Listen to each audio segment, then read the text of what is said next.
আমরা সবাই জানি ভারতের সংবিধান কে লিখেছেন, কিন্তু যদি বলি যে প্রতিষ্ঠানটা আজ ভারতের অর্থনীতির হৃৎপিণ্ড মানে রিজার্ভ ব্যাংক, তার ব্লুপ্রিন্টও তৈরি হয়েছিল সেই একই মানুষের হাতে। হ্যাঁ, তারই পিএইচডি থিসিসের ওপর ভিত্তি করে। ঠিক। আজ আমরা ড বি.আর. আম্বেদকরের সেই প্রায় বিস্মৃত পরিচয় নিয়েই গভীরে গিয়ে আলোচনা করব। এটা এমন একটা বিষয় যা নিয়ে সত্যি খুব কম কথা হয়।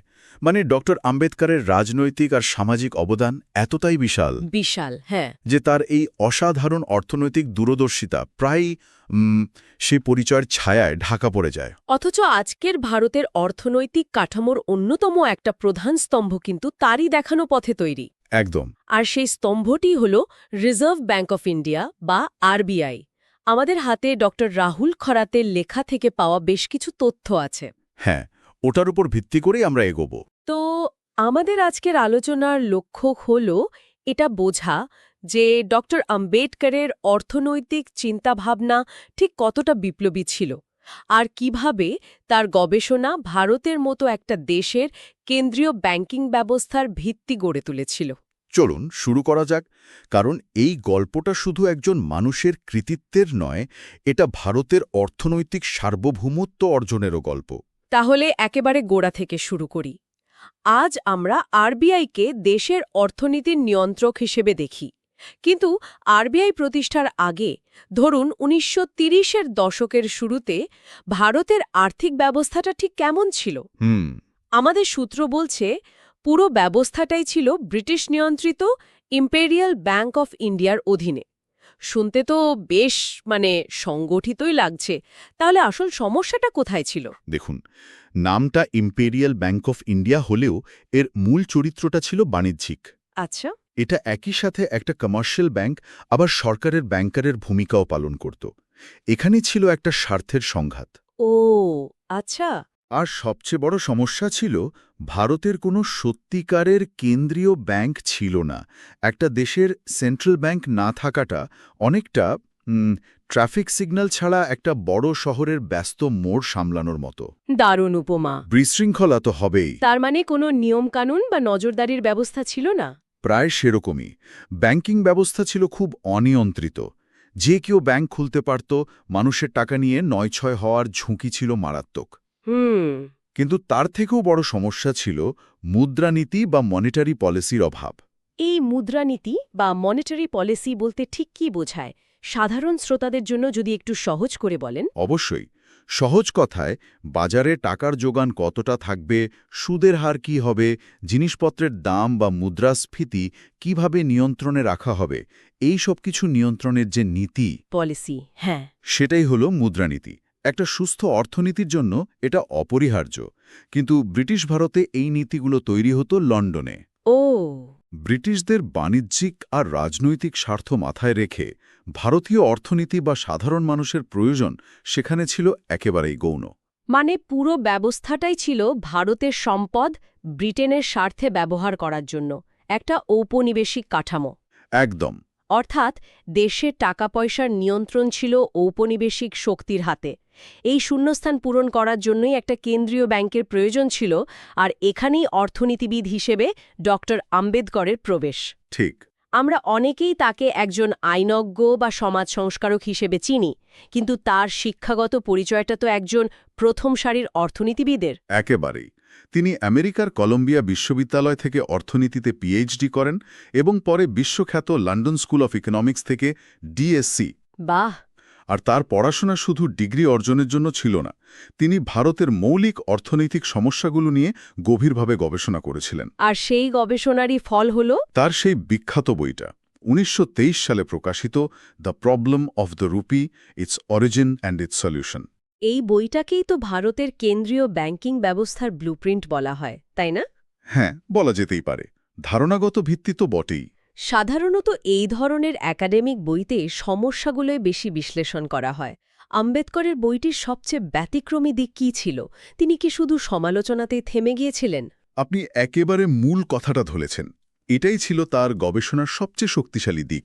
তিনি শুধু রুপির মূল্যের অস্থিরতা বা তৎকালীন আর্থিক নীতির সমালোচনাই করেননি, তিনি একটা সমাধানও দিয়েছিলেন। ঠিক, তিনি এর থেকে বেরোনোর একটি সুস্পষ্ট পথও দেখিয়েছিলেন।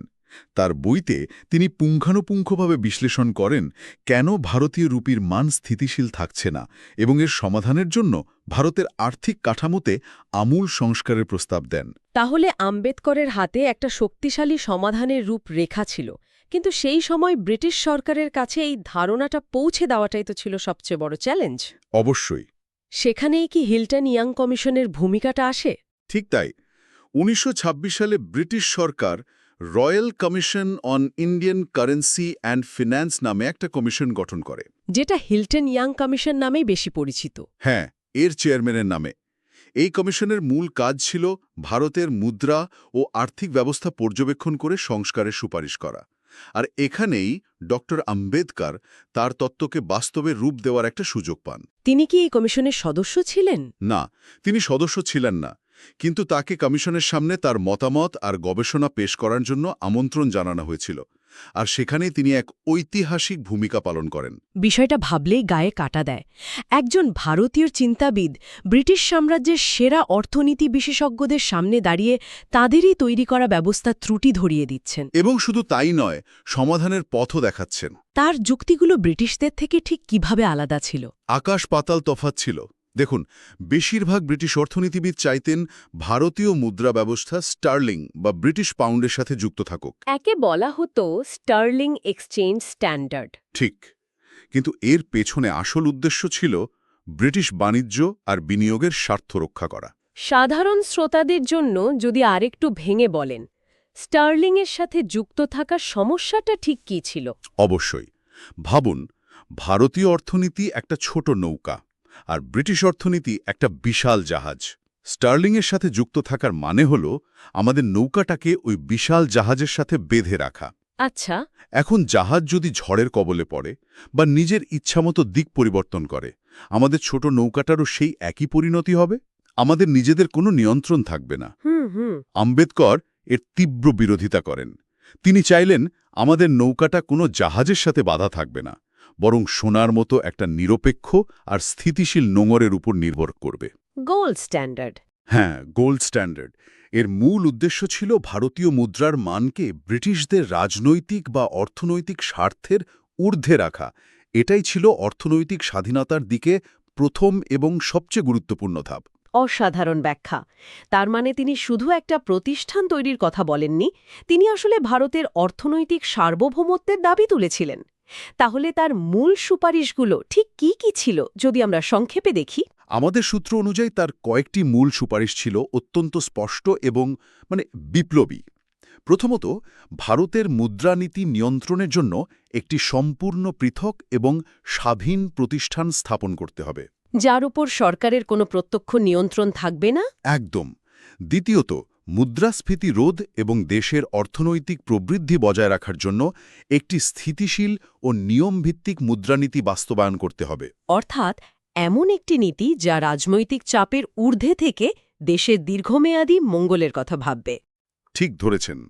তৃতীয়ত, তিনি সাধারণ মানুষের সঞ্চয় রক্ষা করার জন্য এবং আর্থিক শোষণ বন্ধ করার জন্য দেশের সমস্ত ব্যাংকিং কার্যক্রমের ওপর কঠোর নিয়ন্ত্রণের সুপারিশ করেন। আর চতুর্থ? চতুর্থত, তিনি নিছক মুদ্রা নিয়ন্ত্রণ নয়, বরং দেশের মানুষের সার্বিক অর্থনৈতিক কল্যাণ নিশ্চিত করার জন্য একটি কাঠামোগত আর্থিক নীতি প্রবর্তনের কথা বলেন। এই প্রস্তাবগুলো তো শুধু কিছু তত্ত্বকথা ছিল না। না, একেবারেই না। এগুলো ছিল ঔপনিবেশিক কাঠামো থেকে বেরিয়ে এসে ভারতের অর্থনৈতিক সার্বভৌমত্ব অর্জনের জন্য একটি সুস্পষ্ট রোডম্যাপ। এবং এই সুপারিশগুলোর প্রভাবও ছিল অসাধারণ। মানে হিল্টন ইয়াং কমিশন তো ডক্টর আম্বেদকরের যুক্তি দিয়ে দারুণভাবে প্রভাবিত হয়েছিল। হ্যাঁ, খুবই প্রভাবিত হয়েছিল। শোনা যায় কমিশনের সদস্যরা তার বইটির একটি করে কপি নাকি সবসময় সাথে রাখতেন। তাই নাকি? হ্যাঁ, এটা বহু জায়গায় উল্লেখ করা হয়েছে। আর কমিশনের চূড়ান্ত রিপোর্টে ডক্টর আম্বেদকরের অনেক সুপারিশ প্রায় হুবহু গ্রহণ করা হয়। আর সেই রিপোর্টের ভিত্তিতেই? সেই রিপোর্টের ভিত্তিতেই British Sarkar reserve bank of India act ১৯৩৪ পাশ করে। আর সেই আইনের ফলশ্রুতি ১৯৩৫ সালের ১ এপ্রিল ভারতের কেন্দ্রীয় ব্যাংক হিসেবে রিজার্ভ ব্যাঙ্ক অফ ইন্ডিয়া প্রতিষ্ঠিত হয়। এক মিনিট, তার মানে আমি যা শুনছি তা হলো আজ যে আরবিআই ভারতের পুরো অর্থনীতিকে চালাচ্ছে, তার মূল ধারণাটা, তার গঠন এবং তার লক্ষ্য, এই সব কিছুর জন্ম হয়েছিল একজনের পিএইচডি থিসিস থেকে। এটা তো অবিশ্বাস্য। এটাই সত্যি। সংযোগটা এখানেই। যদিও আরবিআই ব্রিটিশ আমলে প্রতিষ্ঠিত হয়েছিল, এর মূল কার্যকারিতা এবং নীতির গভীরে ডক্টর আম্বেদকরের the problem of the rupee বইয়ের দর্শনই ছিল মূল চালিকা শক্তি। রিজার্ভ ব্যাংকের মূল ধারণা, তার কার্যপরিধি এবং তার লক্ষ্য, এগুলো সবই আম্বেদকরের পেশ করা রূপরেখার সঙ্গে প্রায় মিলে যায়। এটাই রিজার্ভ ব্যাংক প্রতিষ্ঠায় তার সবচেয়ে বড় এবং প্রত্যক্ষ অবদান। তিনি শুধু একজন সমালোচক ছিলেন না, তিনি একজন স্রষ্টাও ছিলেন। একদম। কিন্তু এই অবদানকে স্বীকৃতি পেতে স্বাধীনতার এত বছর পর্যন্ত অপেক্ষা করতে হলো কেন? মানে ব্রিটিশ আমলে না হয় কারণটা বোঝা যায়। হ্যাঁ, তারা তো একজন ভারতীয়র কৃতিত্বকে বড় করে দেখাবে না। ঠিক, কিন্তু স্বাধীন ভারতেও তো এই আলোচনাটা খুব বেশি শোনা যায় না। এর বেশ কয়েকটি কারণ আছে। একটা বড় কারণ হল আম্বেদকরকে মূলত একজন সমাজ সংস্কারক, সংবিধানের রূপকার এবং দলিত নেতা হিসেবেই দেখা হয়েছে। আচ্ছা। তার এই অর্থনীতিবিদ পরিচয়টা সেই বিশাল ব্যক্তিত্বের ছায়ায় অনেকটাই ঢাকা পড়ে গেছে। তাছাড়া ভারতের অর্থনীতির ইতিহাস যখন লেখা হয়েছে, তখন অনেকেই ঔপনিবেশিক আমলের ধারাবাহিকতার উপর জোর দিয়েছেন। তার মানে তার সামাজিক পরিচয়ের ভারে অর্থনৈতিক পরিচয়টা কিছুটা চাপা পড়ে গেছে বলা যেতে পারে। কিন্তু স্বাধীনতা পাওয়ার পর যখন দেশ নিজের পায়ে দাঁড়ানোর চেষ্টা করছিল, তখন দেশের অর্থনীতিবিদ এবং নীতি নির্ধারকরা তার ভূমিকার গুরুত্ব স্বীকার করতে শুরু করেন। একটি স্বয়ংসম্পূর্ণ এবং স্বাধীন মুদ্রা ব্যবস্থার জন্য তার যে স্বপ্ন ছিল, তা ১৯৪৭ সালের পর বাস্তবে রূপ নিতে শুরু করে। তার চিন্তার গভীরতা এবং প্রাসঙ্গিকতা আজও অর্থনীতিবিদদের অবাক করে। আর তার চিন্তার প্রভাব আজও তো প্রাসঙ্গিক, তাই না? অবশ্যই প্রাসঙ্গিক। আজ আমরা যখন খবরে দেখি যে আরবিআই রেপো রেট কমিয়েছে বা বাড়িয়েছে, মুদ্রাস্ফীতি নিয়ন্ত্রণের জন্য পদক্ষেপ নিচ্ছে, বা কোনো ব্যাংকের ওপর নজরদারি চালাচ্ছে, ঠিক এই প্রত্যেকটা কাজের মূল ভিত্তি কিন্তু সেই স্থিতিশীল এবং স্বাধীন আর্থিক কাঠামোর ধারণার মধ্যেই আছে, যার কথা ডক্টর আম্বেদকর প্রায় ১০০ বছর আগেই বলে গিয়েছিলেন। আর এই কারণে তাকে দেশের অন্যতম শ্রেষ্ঠ অর্থনীতিবিদ হিসেবে গণ্য করা উচিত। নিঃসন্দেহে। তাহলে আজকের আলোচনা থেকে এটা জলের মতো পরিষ্কার যে রিজার্ভ ব্যাংক অফ ইন্ডিয়া প্রতিষ্ঠায় ডক্টর আম্বেদকরের অবদান তার উত্তরাধিকারের একটি অত্যন্ত গুরুত্বপূর্ণ কিন্তু স্বল্প আলোচিত দিক। একদম। তিনি শুধু সামাজিক ন্যায়ের কথাই বলেননি, তিনি অর্থনৈতিক ন্যায়ের পথও দেখিয়েছিলেন। তিনি খুব স্পষ্টভাবে বুঝতে পেরেছিলেন যে একটি শক্তিশালী, স্বাধীন অর্থনৈতিক কাঠামো ছাড়া সামাজিক বা রাজনৈতিক স্বাধীনতা অনেকটাই অর্থহীন হয়ে পড়ে। ঠিক। আরবিআই প্রতিষ্ঠা ছিল সেই অর্থনৈতিক স্বাধীনতা অর্জনের পথে একটি বিশাল এবং ঐতিহাসিক পদক্ষেপ। এই আলোচনা শেষ করার আগে একটা প্রশ্ন মাথায় আসছে। বলুন। আমরা দেখলাম কিভাবে ডক্টর আম্বেদকরের অর্থনৈতিক চিন্তাভাবনা দেশের আর্থিক ব্যবস্থার মতো একটি মৌলিক স্তম্ভ তৈরি করতে সাহায্য করেছিল, যা তার রাজনৈতিক পরিচয়ের আড়ালে প্রায় হারিয়ে গিয়েছিল। হ্যাঁ। তাহলে আমাদের কি এটা ভেবে দেখা উচিত নয় যে দেশের অন্যান্য দিক গঠনে আমাদের ঐতিহাসিক নেতাদের এই ধরনের আরও কত অর্থনৈতিক বা বৈজ্ঞানিক রূপরেখা হয়তো আমাদের দৃষ্টির অগোচরে রয়ে গেছে? এটি একটি অত্যন্ত গুরুত্বপূর্ণ প্রশ্ন। ইতিহাসকে শুধুমাত্র রাজনৈতিক জয় পরাজয়ের দৃষ্টিকোণ থেকে না দেখে তার পেছনের অর্থনৈতিক, সামাজিক এবং বৌদ্ধিক লড়াইয়ের দিকগুলোকেও যখন আমরা বুঝতে চেষ্টা করব, তখন হয়তো অনেক চাপা পড়া সত্য সামনে আসবে। একদম। আর তখন আমরা আমাদের বর্তমানকে এবং ভবিষ্যতের পথকে আরও ভালোভাবে চিনতে পারব।